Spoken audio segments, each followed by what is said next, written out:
Arestado sa buy-bust operation sa Taguig City ang isang dating police asset na naging tulak na umano ng droga. May news to go si Emil Sumangil. Exclusive. Ito ang aktual na pagsalakay ng PNP CIDG sa isang residential area sa Fort Bonifacio, Taguig.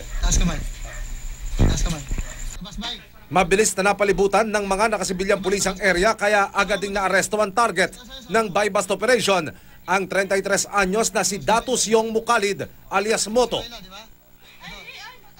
Kasamang binitbit ng CIDG ang misis ni Datu Moto na si Arbaya.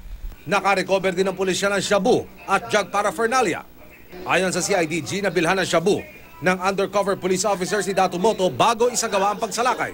Halos paubos na yung mga drugs niya kasi they are planning to go back to Mindanao. Okay. May ticket na nga raw sila para bumalik na the following day. Ang tubo niya pa konti-konti lang. Ito ngang bilihan namin is 6,500 lang ang isang bulto sa kanya. Okay. So ibig sabihin nagpapatong lang siya ng halos 5,500 per bulto.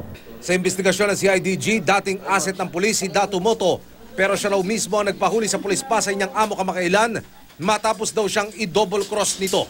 Ipakulong niya ako. Okay.